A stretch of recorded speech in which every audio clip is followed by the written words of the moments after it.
राधिका एक छोटे से गांव की साधारण सी लड़की थी। उसके पिता एक मामूली से किसान थे और माँ घर का काम संभालती थी।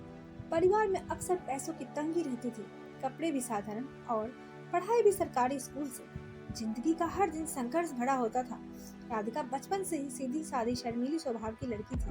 गांव के लोग उसे अक्सर कहते, अरे ये लड़की तो बहुत भोली है, ससुराल में कैसे निभा पाएगी। लेकिन राधिका के चेहरे पर हमेशा एक मीठी सी मुस्कान बनी रहती थी। उसे विश्वास था कि ईश्वर ने हर किसी के लिए कोई न कोई अच्छा रास्ता जरूर तय किया होता है। समय बीता। राधिका अब बड़ी हो गई थी, इसलिए उसकी शादी की बातें शुरू हो चुकी थी। उसके घर की हालात ठीक न होने के कारण उसके माता पिता ने जल्दी ही उसका रिश्ता पक्का कर दिया। शादी जिस घर में हुई वह परिवार बहुत ही बड़ा था। सास ससुर, ननद और देवर, घर का नाम था और इज्जत भी। लेकिन मन के भीतर छोटे बड़े अहंकार भी थे। शादी के दिन राधिका ने लाल जोड़े में सजे हुए आईने में खुद को देखा तो उसकी आंखों में एक चमक थी। उसे लगा कि अब उसकी जिंदगी बदल जाएगी। वह नए सपने और नए रिश्तों की दुनिया में कदम रख रही थी। ससुराल आने पर शुरू के दिन अच्छे बीते। घर में चहल पहल थी, रिश्तेदार आते जाते, गाने बजाने और रस्मों की गूंज। राधिका को लगा कि शायद उसका अब सचमुच खुशियों से घर भर जाएगा। लेकिन जैसे ही शादी का शोर शराबा कम हुआ, असली रंग दिखने लगे। चारों ननद और देवर सभी ताना मारने लगे, भाभी आपके घर से तो कुछ खास दहेज आया ही नहीं। भाभी आपकी साड़ी तो बहुत ही साधारण है, हमारी पसंद से बहुत ही अलग है। आपको तो ये काम नहीं आता, आपको वो काम नहीं आता। राधिका हर ताना चुपचाप सह लेती।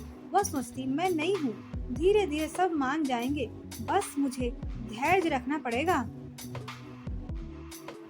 दिन भर राधिका सुबह से उठकर रसोई में लग जाती। सबके लिए नाश्ता, सफाई करना, दोपहर का खाना बनाना, कपड़े धोना और फिर शाम को चाय नाश्ता।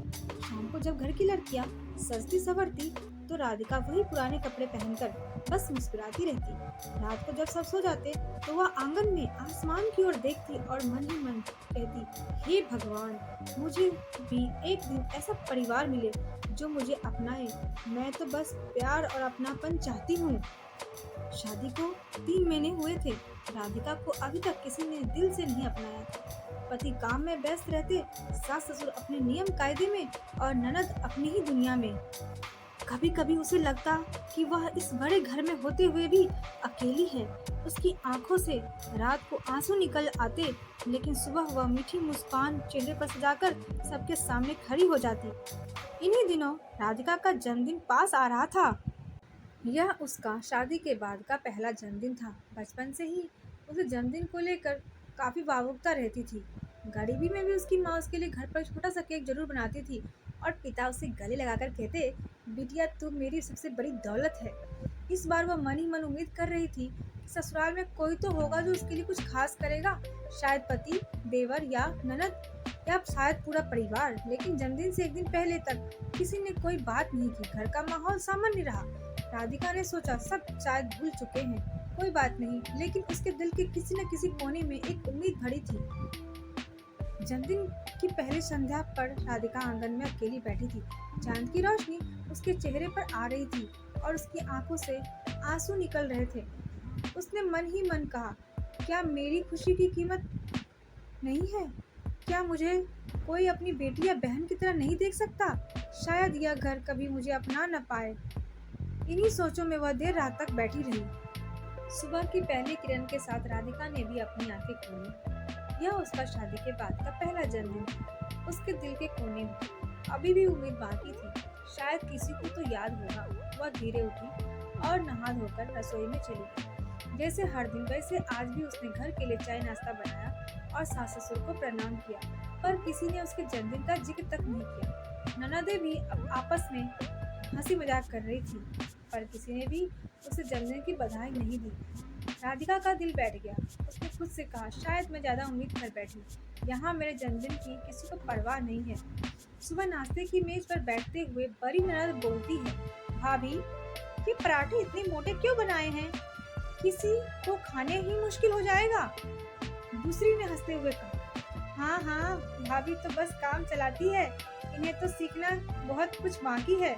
राधिका चुप हो रहती है। उसके होठों पर हल्की सी मुस्कान थी, लेकिन दिल में तीर सा चुभ रहा था। आज उसका दिन था, लेकिन वही दिन और भी भारी लग रहा था। पति भी सुबह काम के लिए जल्दी निकल जाते हैं और जाते वक्त राधिका से कहते हैं, राधिका, खाना समय पर बना लेना, शाम को थोड़ी देर हो जाएगी। बस इतना ही। न जन्मदिन का जिक्र किया, न ही कोई बधाई दी। राधिका ने मन में सोचा, शायद उन्हें भी याद नहीं रहा या फिर जानबूझकर चुप है। दिन भर राधिका काम में लगी रही, कपड़े धोए, झाड़ू पोछा किया, रसोई संभाली, लेकिन उसके मन में हर पल यह कसक थी, क्या मेरी खुशी की कोई अहमियत नहीं? क्या मैं सिर्फ काम करने के लिए इस घर में हूँ? कभी कभी उसके कानों में माँ की बातें गूंजती, बिटिया, शादी के बाद तेरा घर वही होगा जहाँ तुझे अपनापन मिलेगा। पर राधिका को अपनापन कहाँ मिला था? दोपहर में सब लोग अपने अपने कामों में व्यस्त हो गए। सास अपनी सहेलियों के घर मिलने चली गई, ननदें मार्केट घूमने चली गई, ससुर आराम कर रहे थे, पूरा घर शांत था। राधिका अकेली रसोई में बैठी छोटे कटोरे में दाल चावल खा रही थी। उसकी आंखों से आंसू गिर पड़े। उसने अपने आप से कहा, काश कोई कह देता जन्मदिन मुबारक हो, बस इतना ही काफी था। शाम ढलने लगी।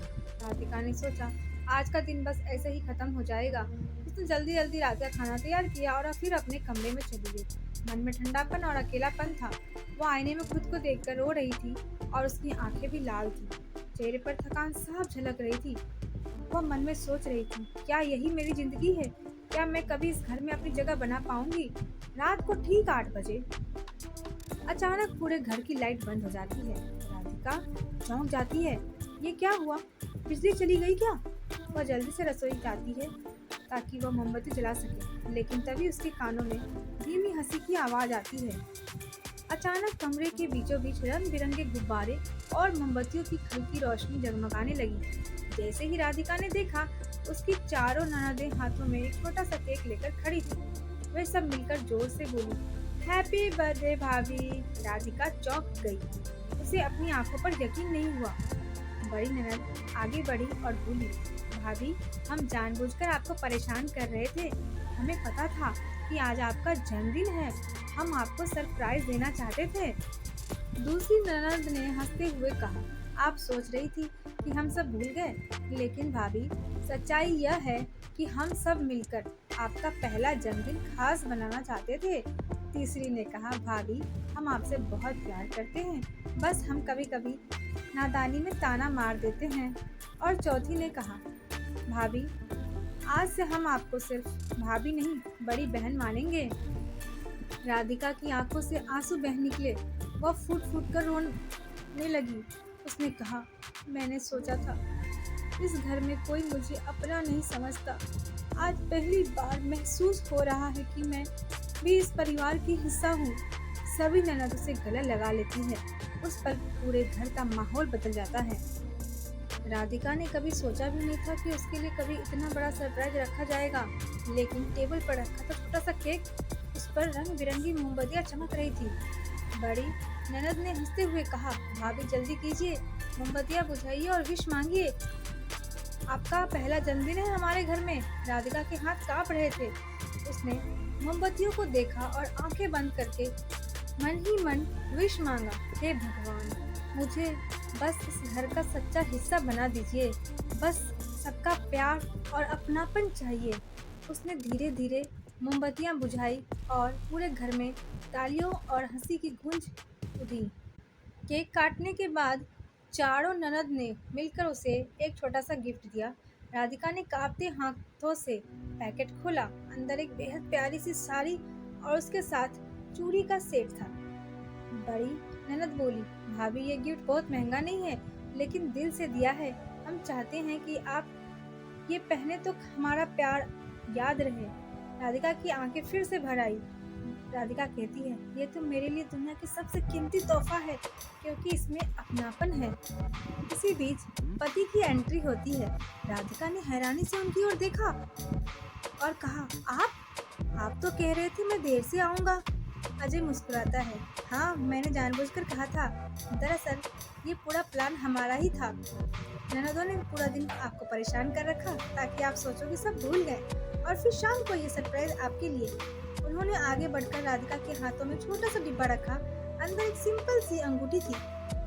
अजय ने कहा, जन्मदिन मुबारक हो राधिका, ये मेरा तोहफा है।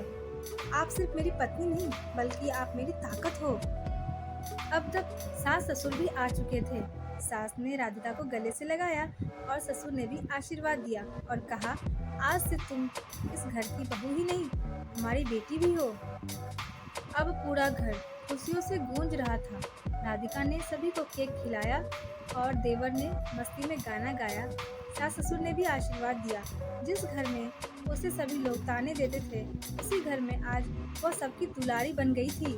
रात को सभी लोग थक कर सो गए थे, लेकिन राधिका आंगन में अकेली खड़ी आसमान की ओर देखने लगी। चांद की चांदनी उसके चेहरे पर चमक रही थी, लेकिन इस बार उसकी आंखों में आंसू नहीं, मुस्कान थी। उसने मन ही मन कहा, धन्यवाद भगवान जी, आपने मेरी जिंदगी बदल दी।